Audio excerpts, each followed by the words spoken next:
siba rijlakal yumna shine ka kafa kafarka ta dama wa tasniya rijlakal yusra sai ka shimfida kafarka ta hagu fa qultu lahu sai nace da shi fa innaka tafa'alu zalika ai naga yadda din nan kai ma na kana yi fa qala sai abdullahi dan umar yace inna rijlayya la tahmilani hakika kafafuwa na ba za su iya dauka ta ba wa hadasani ya haya malikin ya haya zantar da ni ga imami an yi haibun sa'id daga haya dan sa'id annal qasim bin muhammad cewa al-qasim dan muhammad dan ajokar siddiq arahumul julusa ya nuna musu yadda ake yin zama fi tashahhud a cikin tayya fa nasaba rijlahu yumna sai kafa kafarsa ta dama wa sana rijlahu yusra sai shimfida kafarsa ta hagu wajalasa ala warikihil aisari sai zauna akan mazaunansa bangaren hagu walam yajlis ala qadamihi bai zauna akan kafarsa ba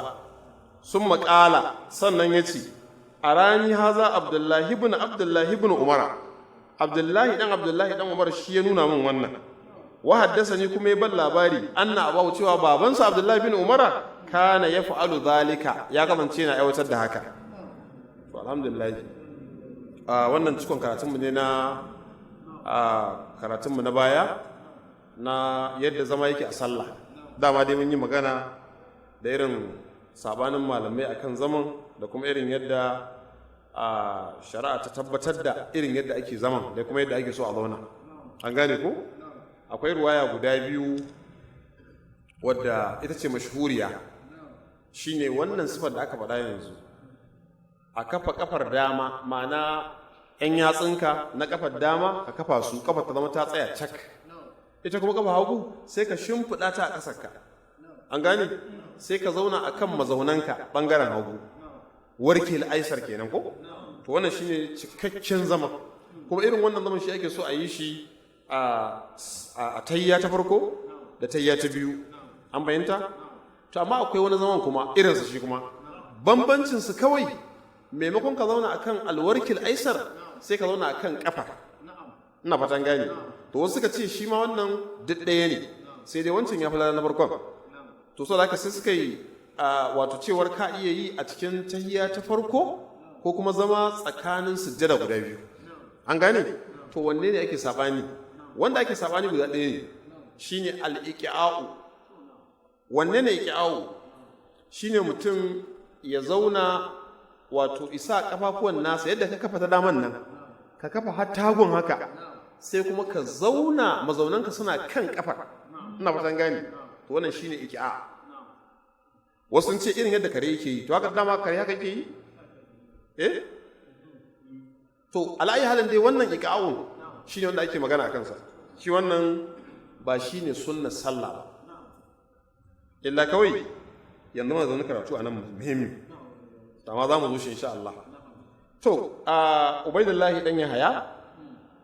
wanda ya rasu a shekara ta 300 bana yawa uku wa biyu 298 ko yawa shi kuma ya ce yahaya ya zantar da ni shi kuma yahayan ya rasu 234 wannan shi ba wahala kawai daga biyu ba sai uku ba daga uku ba sai hudu ba kawai 234 to shi kuma ya ce haddasa ni an malikin imam malik 179 an abdurrahman ibn al-qasim shi kuma daga abdurrahman dan qasim to abdurrahman dan qasim shekara ta nawa rasul abdurrahman dan qasim ba fa al-qasim dan muhammad ba ya kamata mu zamanto muna da al-muttafiq wal mubtari dama muna da katuma akan sa yau an gane yauwa abdurrahman ibn al-qasim shi ne rasul 126 an gane ko kuma shi abdurrahman dan qasim wato sa'id wato ɗaya daga cikin manyan malaman nan suna faɗa cewar abdurrahman dan qasim yana daga cikin manyan malamai an fahimta cewar abdurrahman dan qasim yana daga cikin manyan malamai wanda ake izina da su kuma shi abdurrahman dan qasim yana da wata miza an gane me mizar shine dan gidan makaranta ne ma'ana shi malami ne babansa malami ne kakansa malami ne kakan babansa ma malami ne ko ka san a ƙauyen yake irin wannan abin sace a wa wannan ai dan gidan makaranta dan gidan dama dan gidan karatu ne to kai me faɗa kuma dan gidan waye ko ba haka bane ba ai abin da ake bukata kenan kaka dinga da'awar cewa ga wani can a'a ka zama kai ma hakan kake dai abin da za a yi kokari ka dinga kokarta ko ba shi ne abin da Malam Abdullahi wasu ke yawan gaya mana ba musamman ka ɗauko a zirin alfiyoyin nan da aka dinga yi ko ka ji ya kawo maganar alfiya ta wane ne wace alfiya ce mata farko ga kafin ta dan maluku ta ibn mudi ko kaga shi dan maluku ya ce fa'ikatan alfiya ta ibn mudi ko yawwa shi kuma wato bayan ya faɗa haka kaga wannan nuna cewa shi amma akwai sabaki ta dan mudi ta rigaya to shi kuma ana nan dan maluku sai zo ya ce ta fita dan mudi ana nan sai sudi ya zo sai ya farida ita kuma farida sa a ciki sai ce fa'ikatan alfiya ta ibn malik ta fita dan maluku dubban alfiya bai ce dubu duk kuma kan arabiya ana nan sai ga wato ɗaya daga cikin manyan malamanmu na malikiya ko tunda su yi diyar su 911 ko to sai ga ɗaya daga cikin malamanmu na malikiya wanda wato ana ba da labarinsa ya zo har garin madabu har nan wato unguwar madabu sannan kuma wasu ma suna faɗar wata silsila ta haifefeniya tsakaninsu ko ya sunan shi ai mun faɗi shi ran nan ko ɗaya daga cikin manyan malaman nan na fiqhu ajhuri al-allamatul ajhuri ko zamu ji da yawa a cikin littafin na fiqhu sai kan ce qala ajjin wato wannan tarhimi ne abbreviation ne na al-allamatul ajhuri an bayyanta ajjin musamman ka duba irin su littafin nan na fakihani ko littafin nan na shahir risala kifayatul dalibur rabbani zan ce qala ajjin to ajjin din nan wai al-allamatul ajhuri shi yake nufi saboda shi imamul ajhuri shi ma ai yayi alfiya sai ce fa'iqatan alfiyatus suyudi an gane ko kaga kowanne yana faɗar kuma kowanne yi ba sai ya faɗi wajihin wato ifakar kowanne sai ya faɗi da me ta fita sai ya ce fil jam'i wal ijaz wat tisaqi ko inji imam suyudi kenan to shi ma nan ya kawo nasu dalilin to shine malam abdullahi wai su Allah ya kara masa lafiya sai to mu ma fa ya kamata yanzu a samu wanda zai zo ya ce shi ma fa'iqatan alfiyatul ajhuri yawwa a samu ta sai zama yayi to amma kuma ni akwai malami na da yi ta ko akwai malam Musa Allah ya masa rahama ai yayi alfiya shi ma kuma alfiya ta musamman baiti 1000 na nahwu shine abin da kullun nake faɗa abin alheri ne yau da a ce ba a cikin malaman mu na zaure ne aka samu wannan abin aka yi ba a cikin garin Kano ba aka yi malami na zaure ya rubuta littafi mai waka baiti 1000 da arulunta da komai baiti 1000 ta nahwu a cikin garin Kano amma kaji shiru kake ji saboda mu ne ko to Allah ya kama mana dauki ya kama mana da masu irin mutane ne wanda suke al'amuran saboda Allah kazan da yawa akwai bayan Allah da suke rubutu ba ma irin mu ba da zamu zo mu ce a zo taro zamu gabatar da littafi san su irin wannan rubutu suke yi wani lokacin ma idan suka yi sai su roki Allah a bayyana littafin nan ko a bar shi kawai akwai wanda zai yi ma ya haƙa rami ya binne kullum shi kenan kawai yana ganin kawai shagala da ibada shi ne ku duba duk littafin malaman nan namu ne karantawa sai ya ce fastakhartu Allah ta'ala sai da istihara tukunna sanan ya littafin saboda ikhlasi ya fi komai Allah ya ba mu albarkacin manzon Allah to shi wannan Abdurrahman dan Qasim din ana ji ko malami ne na Imam Malik sannan kuma yana da dalibi mai suna Abdurrahman dan Qasim kaga an samu al-muttafiq wal muftariq shi al-muttafiq wal muftariq wato wani ilimi ne na musamman a wajen ilimin hadisi an gani wasu daga cikin malamai irin su Hadil Bagdadi da sauransu rubutu suka yi na musamman akan wannan fannin kawai sunan littafin kenan sannan suka dinga fito da sunayen marawaita wanda sunan yayi daidai an gane ko misali an tattafi ka asma'un wata khalifa ayanahu sifar wato sunan yayi daidai an gane amma kuma kowanne daban ne kaga wannan Abdurrahman dan Qasim malamin Maliku almadani ne dan Madina ne shi kuma wannan Abdurrahman dan Qasim dalibin Maliku almisri ne al'utaqi kaga dan Masar ne shi so haka wannan shine ko kuma kila sun ce Abdurrahman dan Qasim din ba fa bi bane kadai kawai dai ya kamata malikawa ala ayi halin su kiyaye wayannan guda biyu amma ba su kadai kenan ba shine abin da Iraki ke faɗa walahumul muttafiq wal muftariqu ma labzuhu wa khadduhu muttafiq lakin musammayatuhu li'iddati nahwuna Ahmad al-Khalil sittati yace sunayen su daban ne a cikin misalin da ya kawo sai ce ai Khalil dan Ahmada guda shida ne amma mu wanda muka sani mafi shahara Farahidi mai ilimin arudi ko yawwa shine kawai zama mashhuri amma su shida ne kuma dukkan su marwaita ne yawwa za ga akwai irin su Busti akwai irin su Azdi akwai irin su Muzani akwai irin su Sijizi dukkan su Khalil dan Ahmad ne sannan kuma shi wannan Al-Farahidi wanda shine ma abocin ilimin nan ko na shi ya kirkiro ilimin fa an gani ita waka akwai ta dama tun ma zamanin jahiliya akwai ta ko ba haka ba tunda kowa ya san mu'allaka da aka baka rata ya jikka ba ko to amma wa'annan ka'idojin kuma wani ikon Allah duk wa'annan ka'idojin da aka bana faɗa su magana a rudi ka a sami wata duka a samu wane ne ka a samu ikhba'u ka a duk irin wa'annan abubuwan duk wa'ancan mawaƙan na baya sun bi su dan yadda zaka gane yadda al'amarin yake nan to amma daga baya shi wannan sai Allah ya kimsa masa ilimin a fito da wa'annan ka'idojin da wa'annan buhur din baharul majid baharul basit baharul gashi nan da a dinga fito da su wafir da sauransu to sai zauna shi kadai a cikin hanya yana tafiya a kofar gida a tsakiyar gidansa yana mustaf'ilun fa'ilun mustaf'ilun fa'ilun fa'ilatun mustaf'ilun fa'ilatun shi kadai to shi ɗansa sai su tuba ko sai an nemo mai rukiya ne to ai abin da ya bashi mamaki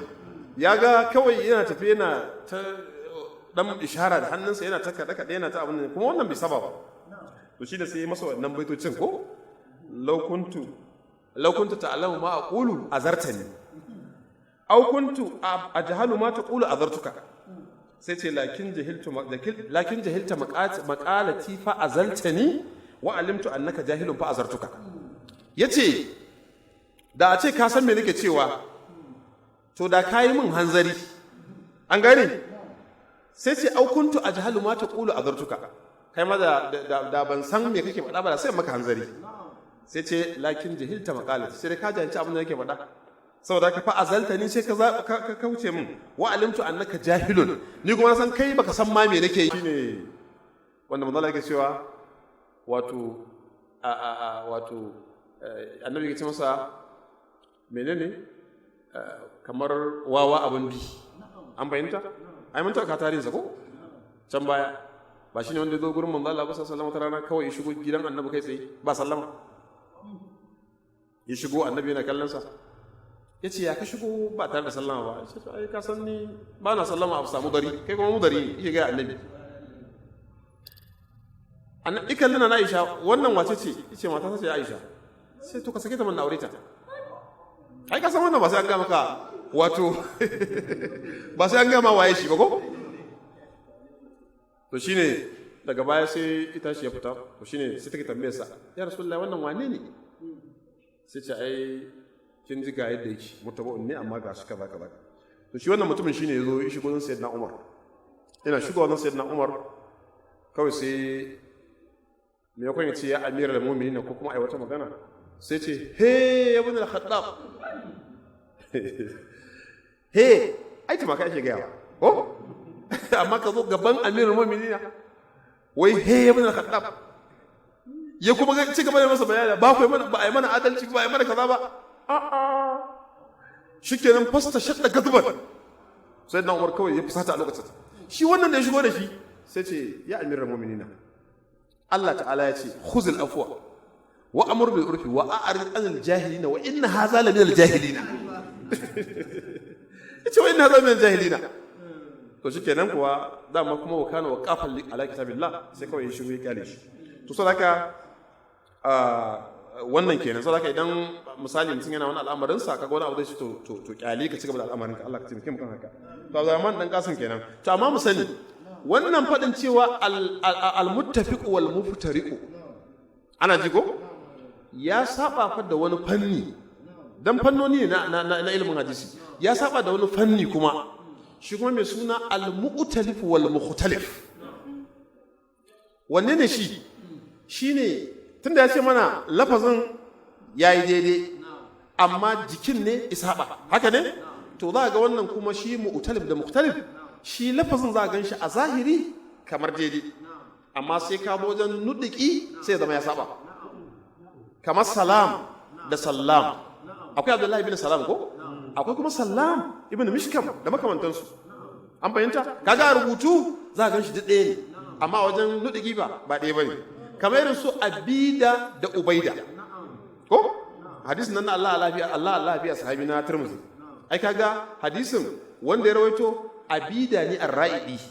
wanda muka buga da dan Tamori yake cewa Ubaida ta race a dan Tamori koma za ya koma ka je ka sami dabbi. Abida sunansa ba Ubaida ba. Ina fata kaga irin wannan dole sai irin su Salima da Salama, irin su Habban da Hibban, irin su Imara da duk irin wannan akwai su da yawa. Saboda wannan shine al-mu'talif wal mukhtalif. Saboda dole sai mutum ya kula da wannan, domin ba haka ba za a je a shiga wani abin daban. Shi kuma wannan al-muttafiq wal muftariq nan da aka fara magana na farko, malamai suna buga misali. Akwai Khalid ibn Walid, guda biyu ne a cikin sabon manzon Allah, amma ga mashhurin da muka sani guda ɗaya ne, shine wanda yake ba Quraisha dan Makka. Akwai amma dan Madina shi ma Khalid ibn Walid. Sannan akwai Malik dan Anas, namu guda biyu ne. Akwai namu mashhuri guda ɗaya, akwai kuma wani ɗaya qaribun min dabaqatihi, amma shi ma lam yurwa minhu illa hadisun wahidu, ko lam yurwa anhu illa hadisun wahidu. Hadisi ɗaya aka rawaito a gurinsa, kuma da baka sakuri ɗaya, amma in mutum bai fahimta ba kawai wata nan zai iya magana ce ai kawai an Malik bin Anas ce ga hadisi ma daga Imam Malik. Amma su masana sun san cewa tunda komai an tantance shi an ware, to ba matsala a cikin sa. Allah ya samu dace. Ni na can bayan mun ba da wani aiki ba, ni sai ita ba da aiki amma ba a tuna min an zo. Bismillah. Ko adana? To so haka bari mu ci gaba saboda kada tsare lokacin ko. To ana Abdullahi bin Umar,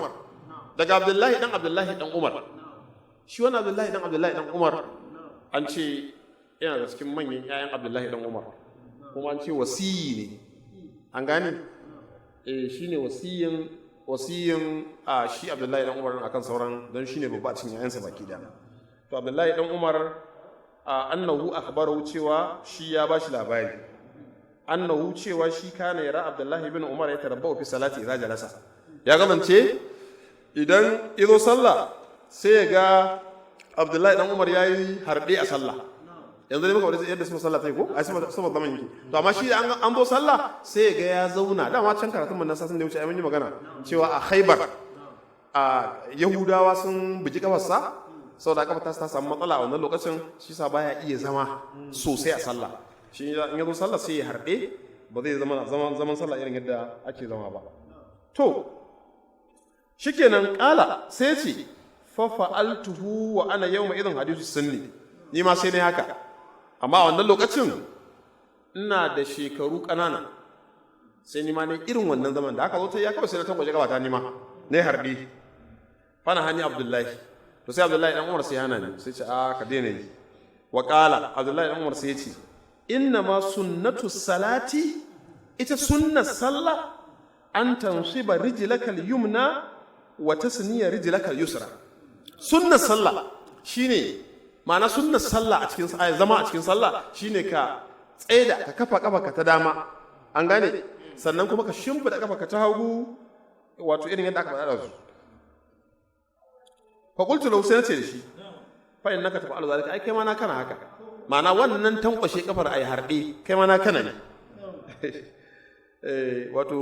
ana cewa ba a san wato idan babba ya magana ko a ce kuma za a yi masa raddi da cewa ai kaza ko da yiwu akwai dalili ko, so haka da ya gaya masa wannan faƙala sai aka sami mai saukin kai, bai ce kai sa'ana ne kai ko ba haka bane ba. sai ya ce innar jilayya la tahmilani, ai ni kafa ta ce ba ta dauke ni ba, ma'ana ina da matsala a kafar, ba ta iya dauka na ba akan yadda nake yin sallah da. To anan zamu gane cewa ita sallah ana yin ta a bisa yadda ka samu damar yin haka, an fahimta ko? Amma bayan istiqra'i, yanzu wanda bai san hadisin Imran dan Hussein ba, cewa salli qa'iman fa illam tastati fa qa'idan fa illam tastati fa ala jambin, to zai iya ɗauka cewa to tunda na ga mutane a Saudiya wani sai in ga an zo an yi rawa da shi an yi komai da shi, amma in ga an zo sallah sai in ga ya zauna a zauna a kan kujera ya kama sallah. An fahimta? Akwai fa manganu a cikin irin wannan sallolin, kaga mutum ya iya duk abin da ya ga dama yana yi, amma sai an zo za a yi sallah sai kuma ya zauna akan kujera yi sallah. Akwai kalubale. Jama'a mu sani a ka'idar sallah, idan kana da ikon fara yin sallah a tsaye, sannan idan ka zauna ne ba za ka iya tashi ba, to dole ka fara ta a tsaye. Ba za ka fara ta a zaune ba, saboda me? Ai ka samu ka zo da wata sifa wato ƙasa da wadda kake da iko da kanta. Ma'ana dole wanda kake da iko da shi haka za ka kai sallaka a tsaye, a tsayen nan istiqlalan kamar da zuwa cikin adadi, ma'ana babu jingina. Idan ba za ka iya a tsaye ba jingina ba, to jingina ya fi kai a zaune. Idan kuma a'a ba za ka iya ba a tsayen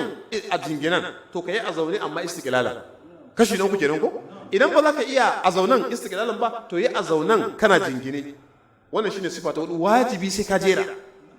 Idan kana da ikon na sama sai kai na ƙasa, sallah ta ɓaci. To irin wannan abun sai an kula da shi. Saboda hatta a zaman nan, idan kana da damar da za ka yi wannan, duk da cewa dai ana maganar shi nau'in zama ne, ana jigo ba magana na wajibi bane ba, an gane? To amma dai sunnar sallah yadda take shine wannan zaman da aka yi magana kansa. An kana zan ka samu lada cikakke, to ka cika wannan zama yadda ya kamata. An fahimta? To akwai wata ka'ida a cikin wannan hadisi da makaranta yanzu, domin za mu ga hadisin nan shin marfu'i ne zuwa ga manzon Allah sallallahu alaihi wasallam. Mu kalla hadisin da kyau. Mun dan ce qala sallallahu alaihi wasallam a ciki? To yanzu mawqufi ne kenan ko marfu'i ne? Na'am? Mawqufi ne kan wa? Abdullahi bin Umar? Na'am? Me yasa? To liman yace marfu'i ne hukuma saboda lafazin inna ma sunnatu salati. An fahimta? To ba shakka abinda liman ya faɗa gaskiya ne, sai dai akwai ɗan gyara. Ba marfu'i ne hukuman ba, marfu'i ne lafzan ba hukuman ba. Ai duk ran da kace sahabi ya ce sunna kai tsaye, to wannan kawai sunna ce ta manzon Allah. An gane ko? Shine abinda Imam al-Iraqi ke faɗa ko, qaulu sahabi min sunnati أو نهو أمرنا حكمه الرفع ولو بعد النبي قاله بآصري على الصحيح وهو قول الأكثر. duk lokacin da ka ji sahabi ya faɗi lafazin sunna, an gane, to wannan kai tsaye marfu'i ne zuwa ga manzon Allah. Yawwa kuma ko da ta ce bai ma faɗi sunna ba, sai ce umirna bi fi'li kaza ko umirna an naf'ala kaza. Kaga ya lafazin ba da sunna ko, to kai tsaye ba wata magana, sunnan manzon Allah yake nufi, sannan kuma marfu'i ne zuwa ga manzon Allah. Sannan ila yau ko da wannan abin da ya faɗa din sai bayan zamani mai tsayi sannan aka faɗa, har ila yau dai sunansa sunnan manzon Allah. An gane wa nasa? Misali yanzu Abdullahi bin Umar ai yana da iyaye ko, yana da Sayyidi Umar, yana da manya Sayyidina Abubakar da Sayyidina Usman da sauransu, kuma kowa zai yi bashi umarni, haka ne? To sai bayan can a zamaninsa, ma'ana bayan Sayyidina Abubakar ya rasu, Sayyidina Umar, Sayyidina Usman, Sayyidina Aliyu, shi Sayyidina Abdullahi dan Umar din, tunda mun faɗa shekara ta nawa ya rasu? Shekara ta 73 ne ko da biyu? To a wannan lokacin kafin ya rasu sai ce umirna bi kaza. A kaga za mu yi lokacin to al'amiru lahu rasulullahi ne ko al'amiru lahu Abubakar ne ko Umaru ne ko Umar, to ba ruwanmu, tunda ya ce umirna kawai kaulin sahabi, kaulin rasulullahi ne. Wannan shine kaida ala sahihi, amma akwai sabani, amma zance fi inganci dan ya ga ma sabanin shi sai ce ala sahihi wa qaul aksar. An fahimta? Saboda ke wannan sunnan manzon Allah shi. To tunda sunnan manzon Allah shi, hadisi ya zo a Muslim kuma har ila yau cewa Dawus al-Yamani ya tambayi Abdullahi bin Abbas, yace ya magana iqa, shi wannan zaman da muka yi magana ɗazu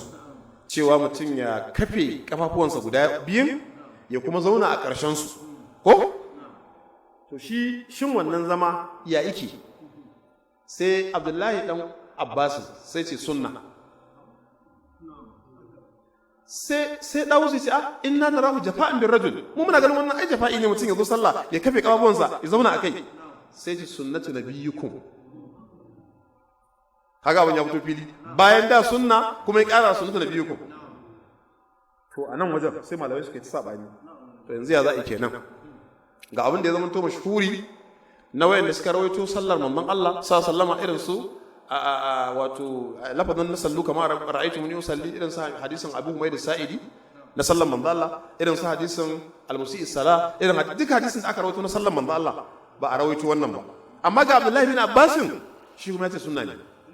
kuma yanzu magana cewa in dai sahabi ce sunna to kawai marfu'un ne ba hukuman ba lafzan.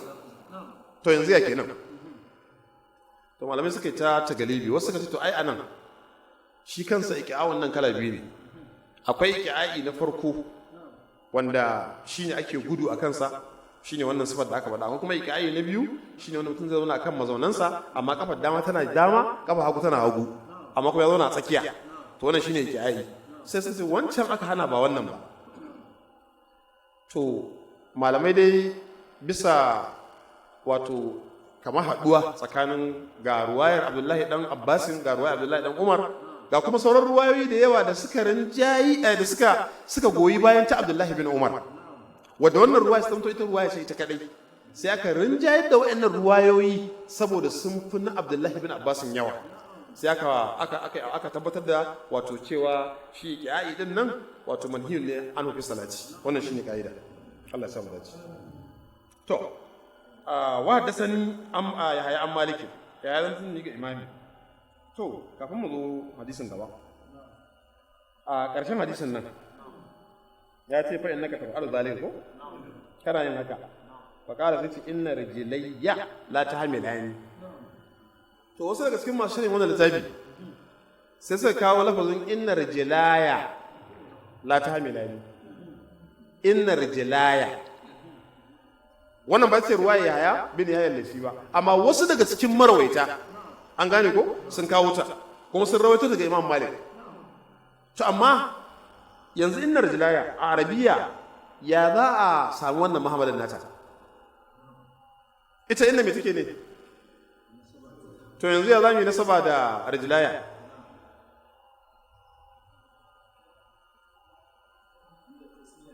To okay, da yawon bayi? Na'am. Na'am? Na'am.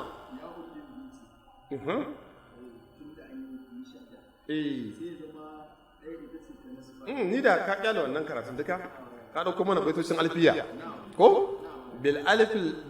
alif rufa'il musanna wakila ko yawwa idza bi mudmarin ko ba haka bai kawo ba. Amma a ƙarshe ma'ana shi musanna ana masa ma'arifa ne bil alif da alifi. Qala rajulani, haka ne? Yawwa qala rajulani, ja'a rajulani, haka ne? To bil alif fa'il musanna wakila idza bi mudmarin mudafan musila. Kilta kadhaka sunani wasnatani kabnaini wa ibnatayn yajriyani. Sai ce min wa takhlufu ya fi jami'i hal alif jarran wa nasban ba'da fathin qad ulif. Ai kaga anan abin da yake faruwa shine ya ce za ta yi halifancin alifin nan da aka yi magana da su. Da muka ce qala rajulani, yanzu da misalin wajen nasaba ne ra'aitu sai ka ce rajulaini domin wa takhlufu ya fi jami'i hal alif. Marartu bi rajulaini, an fahimta? Sauraka anan wajen ashe innar jilayya shi zai zama ya fi tabbas fiye da innar jilaya. Ta amma innar jilayan ita ma akwai waje ko haka ba? Tunda ai a Qur'ani ba muna da qalu inna hazani la sahiran ba? Yanzu inna hazanin nan ya zan yi mata? Kana cewa hazani ka kafarta. Yawwa hazani zaka ce haka Allah ya ce. Ko ba haka bane ba? Saboda haka babu zancen bin wannan ƙa'ida kenan anan. To wasu malaman kasan su malaman larabci ba sa faduwa, dole sai an nemi maka wata luga da yadda aka yi. Yawwa suka ce ai inna hazanin nan wato akwai ƙira'a guda biyu, akwai in hazani la sahirani, akwai inna hazani la sahirani. To yanzu in hazani wannan babu rikici, domin dama ai ita inna iza khuffifat uhumilat, duk lokacin da aka yi takfifinta ko yawwa to ai ihmalin ta ake yi, yawwa mun sha buga misali ko yawwa saboda in an yi mata takfifi to sai a yi mata ihmali, ma'ana aikin ta na nasawa sai ya dauke baki daya, sai zaman to farkon magana za a yi. Wasu suka ce a in din nan ba ma irin wannan bace, in ce mai ma'anan na'am, in ce mai ma'anan na'am. Wato wai wani sarki ne ya zo aka zo gaban sa an hau dabba, da aka hau dabban nan aka zo watakila abin da ake nema a gurin sarkin ba a samu ba, kawai da ya ga ba sarki sai Allah shi maroƙin, sai ce la'anallahu dabbatan hamalatni ilaika ya fusata wai Allah ya la'anci dabbar da ta dauko ta karo zanka. Shi kuma sarkin da yake yafi shegantaka sai ce na'am wa rakibaha, ma'anan na'am wato inna wa rakibaha, ba an gane ko fasara ce na'am din, wato sai ce inna wa rakibaha, yau so da inna kuma wa rakibaha, kaga na'am wa rakibaha kenan. Idan ne ka ce Allah ya la'ance ta to dama kuma haka ne ai ko yawwa, tunda shi sana ba a san mutum ya zama to me yawan la'ana. Ba mun karanta a can baya ba, annabi sallallahu alaihi wasallam ana cikin tafiya yaki kawai wato wani mutum ya la'anci dabbarsa, annabi ce waye mai wannan aiki, ce ba za mu iya daukan dabbar da aka la'anta ta zama tana cikin sansanin mu a ɗaya bai kayanta a sake ta, aka ɗauki kayan da cikin kanta ba a sake ta bidaji. Saboda haka la'anta ba a san mutum ya zama to ya cika haka a cikin bakinsa sai ya zama ya yi yawa. Akwai ɗa Hussein, ɗaya daga cikin malaman da suka yi karatu a gurin mustashirkai, wanda ma ake tunanin shi ma ya zama mustashirkin. An fahimta ko? An samu zantuka da yawa a gurinsa da yawa, don masu irin karatuka haka na zamani suna da alaka da shi. To ana cewa wai ya yi zance a cikin alkur'ani, wai ya ce a cikin alkur'ani akwai gyara, saboda haka musamman a cikin arabiya sa za su gyara. To sai da wai daga cikin abun har da wannan inna din, inna hazani la sahirani. To shine sai wani wai zai masa raddi, sai ce to abinda shi da Hussein yake faɗa na cewa inna hazani la sahirani, ita qira'ar in hazani la sahirani, da a ce inna hazani la sahirani sai mu ce mun yarda. Kaga sai ƙara hauka gwara ma da Hussein da shi gwara da Hussein da shi, me yasa? Saboda ai shi da Husaini yanzu a cikin ƙwarin karatunsa ai ba ga duk mai fitina ba za ka same shi fanko ba, a kallon abin da kyau, duk mai fitina ba za ka same shi ba, za ka same shi da ɗan wani sani daidai gwargwado wanda zai kawo wato ya tarwihi a wajen awam. Sadaka da Husaini ya san wannan, ya san kirawoyin karatun nan. Sadaka maganar inna shine bai santa ba, kuma daga ka san Qur'ani na shi ma Qur'anin da karanta shi da kamata ba, tun daga shi kullum mu sai mun karanta inna hazani la sahirani. An fahimta? To kaga wannan sai nuna cewa shi in zaka yi naƙadi ga wani to yana da kyau ka san ka bawo shi wanda zaka yi wa naƙadin ka fito masa da kai masa adalci, ba wai ka nuna cewa kawai bai san wani abu ba. Kamar da Hussein a ce a wannan barnar tasa da wasu abubuwa a ce bai san wayannan kirawoyin ba, wannan ba daidai bane ba. Saboda haka kira'ar in hazani ce da kuma inna hazani, ita inna din nan akwai mahamalinta, an gane ko yawa shine wannan misalin da aka faɗa. To Allah ya sa mu dace. To wa haddathani Yahya an Malikin an tanni ga imami an Yahya ibn Sa'id daga Yahya dan Sa'id anna al-Qasim bin Muhammad, cewa al-Qasim dan Muhammad ya dan Sa'id ya shekara ta mai rasu 143 ko yawa anna al-Qasim bin Muhammad, cewa al-Qasim dan Muhammad shine shekara ta mai rasu malam Aminu 94. Da ma wannan ai arha ce wannan al-Qasim bin Muhammad arahumul julusa fi tashahhudi, an gane ko ya nuna musu yadda ake zama a cikin tayya. Fana saba rijlahul yumna, sai ya kafa kafarsa ta dama, wa thana rijlahul yusra, sai shimfida kafarsa ta hagu, wajalasa ala warikihil aysari, ya zauna akan mazaunansa na bangaren hagu, walam yajlis ala qadamihi, bai zauna kan daga digansa ba. To kaga irin yadda cikakken zaman da ake bukata mutum ya zama ya yi shi a cikin sallah a cikin tayya. Sun makala sannan sai ya ce arani haza Abdullahi ibn Umar, ya ce Abdullahi dan Umar shi ya nuna min wannan, an gane yawwa wa haddasani kuma ya zantar da ni anna abahu cewa babansa wato anna abahu cewa babansa kana ya fa'alu zalika ya gabance yana aiwatar da wannan insha Allah samu dace wannan ganin zamu saya ko insha Allah lokacin namu ne gashi maulidi lalle ko saura ɗan kwanaki yana ga kurana ce ma muka kafi sai murgi ko a ƙara ko da saura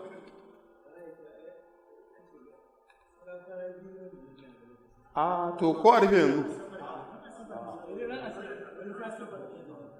na maulidin to shi kenan Allah ya kai mu rana ya ce rana ya ce to amma kuma babin da za mu shiga a cikin mawadda babin tayya ne shi ma kuma mai faɗi ne ko ana ga mu shiga mu kwana a cikin daji ko ku na? A kan karanta shi gabaɗinsa? To shi ke da Allah kai to an shi ke da Allah kai mu na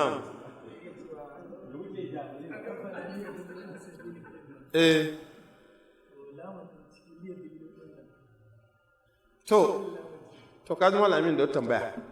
wai lamun nan maganar lami da muka yi mun yi wannan makaratun ko mun yi karatu akan ma'anin lam ko wanda wanda suna da ma'anoni guda nawa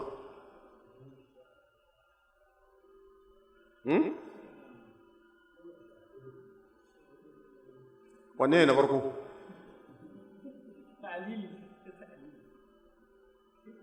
to ina ɗan kama da farkon baitin mana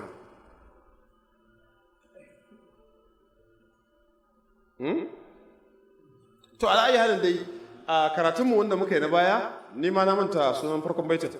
so amma dai a koma za a ga mun kawo su shi wannan lamun an gane ko ana kiran salamul aqiba shi wanda kai magana kansa ko rabbana liyudillu an sabilika ko an gane sai ce mi ala qulubin fala yumi mata shine kuwa ita ayar nan da ka fara janyowa ya cike ya farkon ta yake ne zinatan wa amwalan fil hayatid dunya rabbana liyudillu an sabilika ko to wana aqiba al'amarin idan suka zama sun samu wayannan al'amuran za su zamanto suna cutarwa an gane suna batar da mutane gabarin tafarkin Allah kaga shine lamul aqiba